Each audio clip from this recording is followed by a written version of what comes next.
Okay, so before we get started on how you're going to go about your notes, I want to spend a little time talking about how your textbook is structured.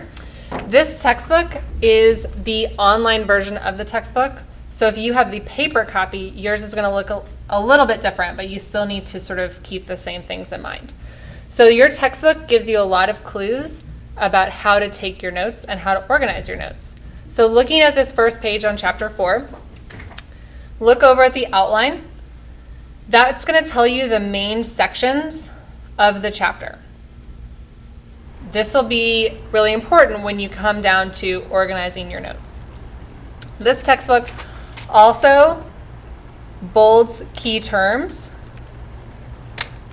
as you can see over here.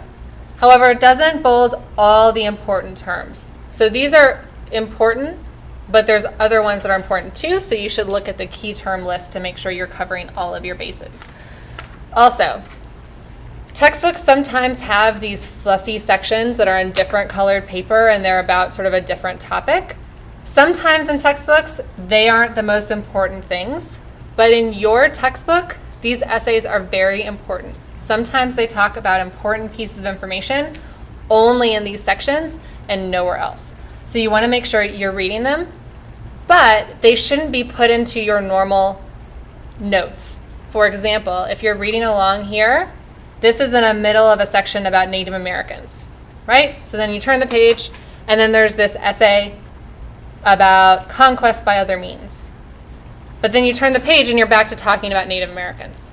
So you want to make sure when you're taking notes over these sections that you do it at the end. So let's talk about what qualities are important in your notes.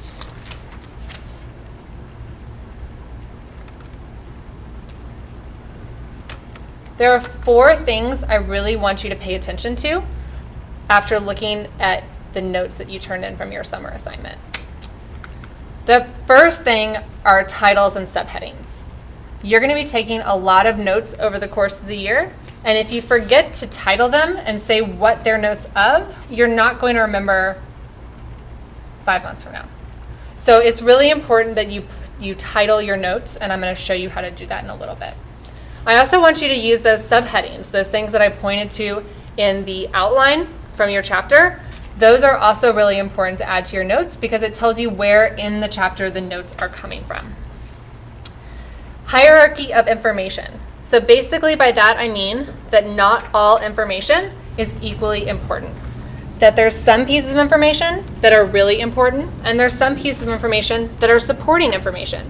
That information is important, but I should be able to tell based on your notes and how you're taking them what you think are the most pieces of most important information and what's supporting information.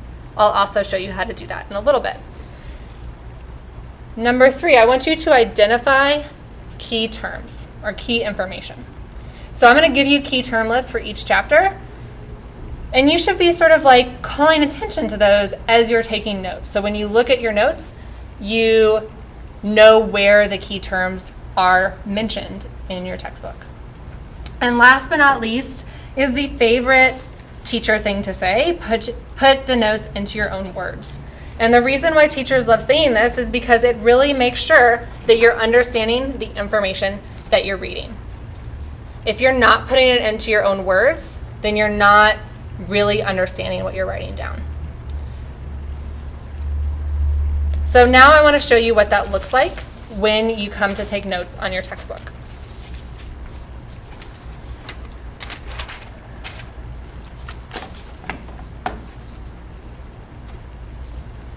So we're going to be looking at chapter 4 today from the textbook, which is the reading that's due in class on Friday if you're in A day, or Monday if you have me B day. So I'm going to ask you to take your notes in Cornell note style, but sort of Cornell notes Turner style. So my directions for doing Cornell notes might be different and probably are different than other teachers would ask you to do, but these are some important things that I want you to keep in mind. If you want to add to them, you may absolutely do that. So to set up your paper, you're going to fold the corner over these. I like folding, that helps me, but if you want to just go ahead and drawing, you may do that too. Now, I'm going to write my name over in the corner in case they get lost. And I'm also going to write my class period. And then going back to the essential elements of note-taking, the first thing I want to do is make sure I title my notes. So I'm going to title these Chapter 4, Experience of Empire, because that's the title of the chapter from the textbook.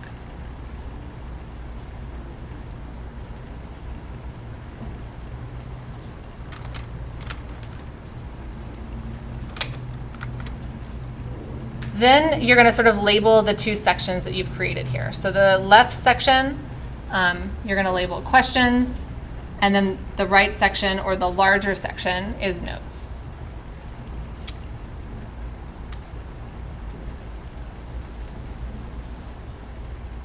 Okay.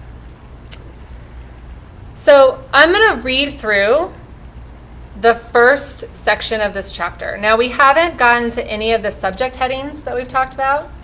In the online version of the textbook, those subject headings are in blue. So I know that because this is early on in the chapter, before we've really gotten into the subjects, that this is a general introduction to what the chapter is going to be about. And these ideas are going to be really big ideas that are present in the chapter. So I always take notes when I finish a paragraph, and not as I'm reading a paragraph, because I want to make sure that I really understand what the paragraph is saying before I write anything down. So I start reading the paragraphs, and I'm noticing that in the first paragraph that starts, Byrd's journal invites us to view the rapidly developing 18th century backcountry. I'm going to sort of point to you where I am so you can follow along. I'm starting here. I've also read this, and I'm starting here.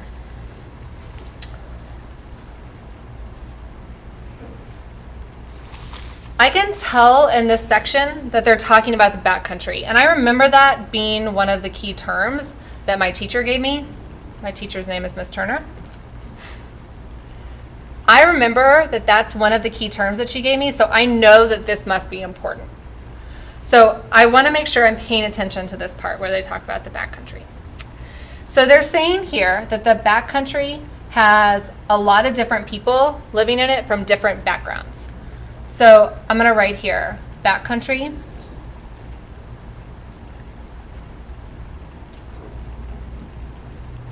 area with many people.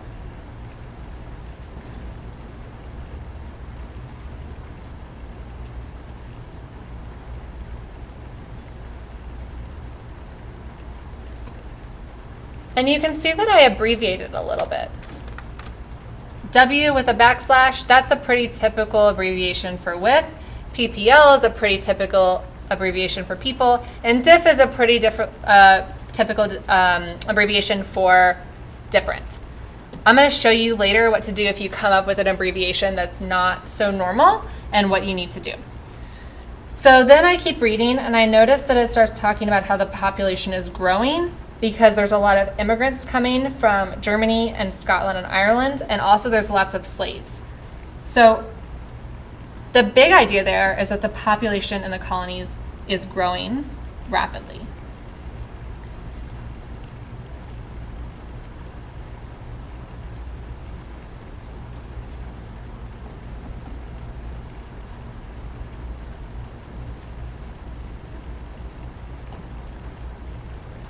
And the fact that some of them are coming from Germany and some are Scots-Irish, that's supporting information.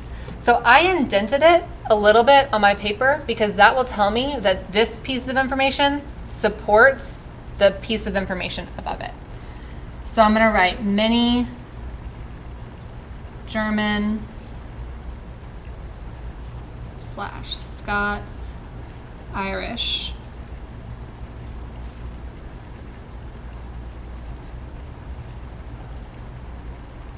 And there's also slaves.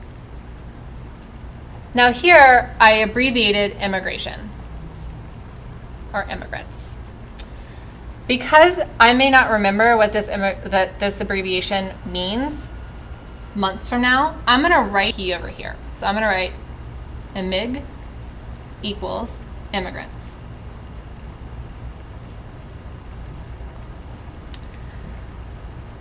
So I keep reading and I notice that it then starts talking about how the colonies are have a very strong relationship at this time with Great Britain or with England. So, and then it also mentions that this is a political, cultural, and economic relationship. So I'm going to add that to my notes.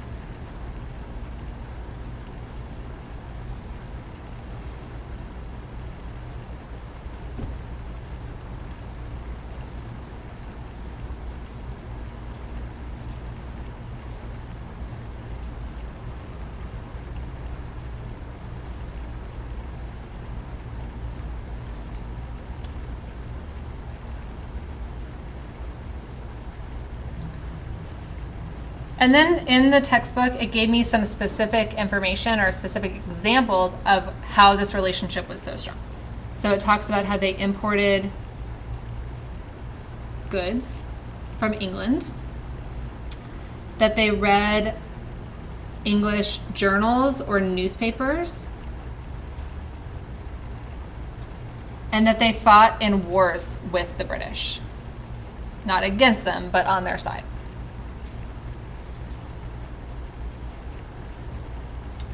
And here you'll also notice that I use ENG as an abbreviation for England or English.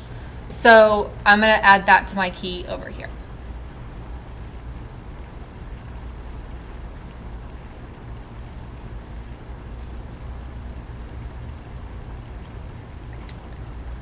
So now I feel like I've covered the most important information of the opening of the chapter. And as I turn the page, I'm now at my first subject heading, where it says growth and diversity.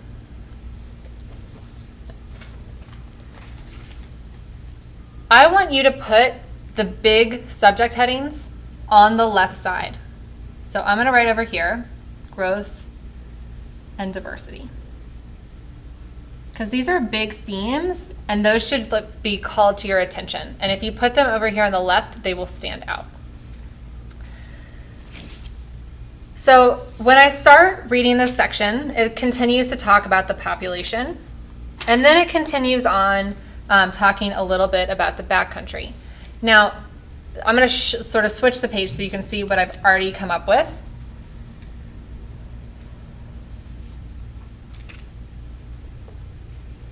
So I've continued my key down here. The green subject headings, notice I didn't put those off to the left. So only the big ideas, the growth and diversity ones, but smaller ones like this one, where it says Scots, Irish, flee English oppression. I didn't necessarily put those in my notes, but I knew that I wanted to make sure that I was taking notes about Scots, Irish immigrants. The other thing I want you to notice is that I've started to go back and highlight some of the key terms and ideas. This is really important because as you're looking at your notes later on, you'll be able to tell where those key terms are, and then that will give you information about those key terms right in your notes.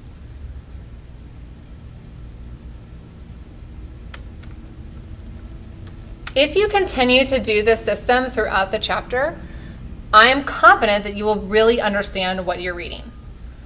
Notice that I take a moment after each paragraph and really think about what that paragraph said and then choose to write my notes. That I'm writing my notes in shorthand, but there's still enough detail so that I know what I'm talking about. You don't want to just write Scots Irish immigrants and then not give any information about them. You want to make sure that you're also explaining them.